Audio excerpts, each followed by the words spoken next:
네, 안녕하십니까. 신지식인 정인태입니다. 전 국립한국복지대학교 특임교수를 역임했습니다.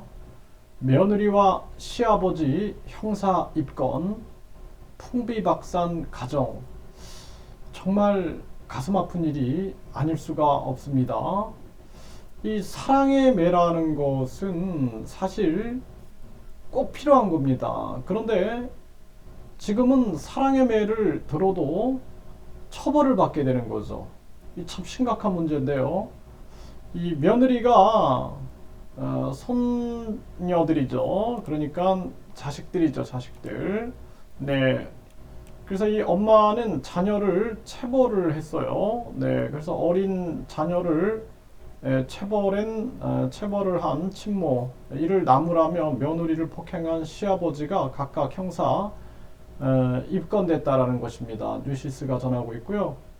네, 엄마는 자녀 체벌, 시아버지는 체벌 나무라다가 며느리를 폭행했다라는 것입니다. 네, 경기도 수원에서요. 30대 엄마는 아동학대 혐의로, 그리고 며느리를 폭행한 60대 시아버지는 폭행 혐의로 결국에는 입건이 됐다라는 것입니다. 그래서 이 미취학 쌍둥이 자녀 C양과 D양을 다툰다라는 이유로 체벌을 했다라는 것입니다. 그래서 이 모든 체벌을 다 이렇게 아동학대로 처벌을 하면은 부모가 사랑의 매도 못 드는 거예요. 사랑의 매. 이 사랑의 매, 사랑의 회초리가 사랑의 회초리를 들면은 부모 마음 찢어집니다. 가슴이 찢어져요. 네. 그리고 그걸 통해서 자녀들도 바르게 자라나는 부분이 있는 겁니다. 저도 어렸을 때 어머니한테 많이 회초리를 맞았는데 그것이 사랑의 매임을 알게 된다라는 것입니다. 네, 이게 굉장히 중요한 일이에요. 그런데 이걸 다 처벌해 버리는 거예요. 지금 이 사회가 가정을 다 무너뜨리고 있는 겁니다. 네, 이게 참 심각한 문제가 아닐 수가 없어요. 그래서 제가 이 사랑의 매, 사랑의 회초리를 금지하는 법안이 진행될 때 엄청난 반대를 했는데 도리어 저를 미친 사람으로 취급을 하는 걸 보면서 심각한 사회 문제다라는 생각을 많이 했습니다.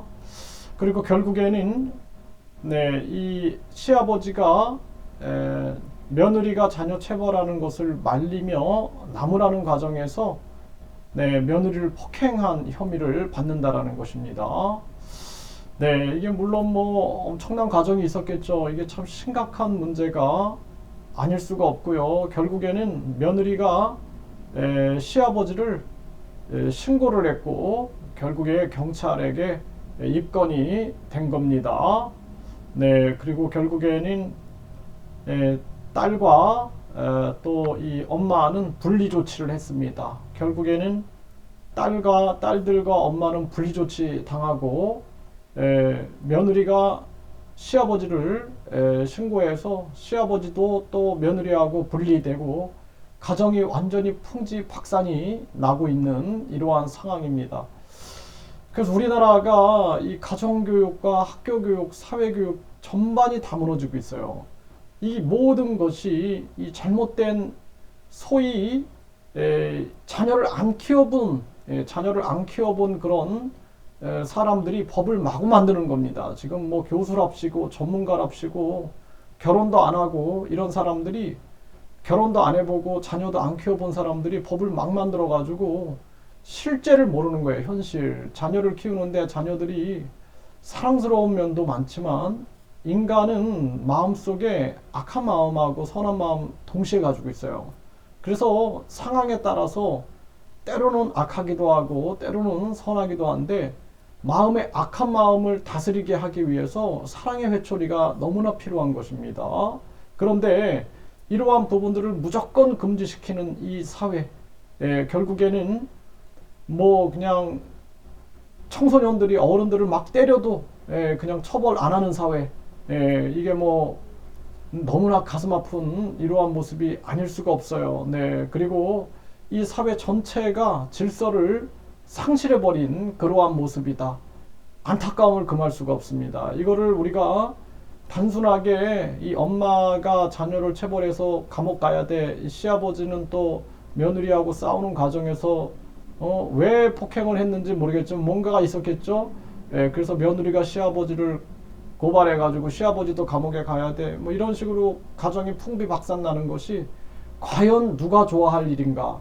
한번 생각해 보십시오. 대한민국을 망치려고 하는 세력들만 좋아하지, 이게 완전히 대한민국은 그래서 지금 비참한 고령화와 1인 가구화, 비혼, 비출산 이쪽으로 흘러가고 있는 겁니다. 가정이라는 것 자체가 무너지고 있는 거예요. 다 무너져서 가정이 의미가 없다라고 생각하는 보편적 사고가 퍼져나가고 있다.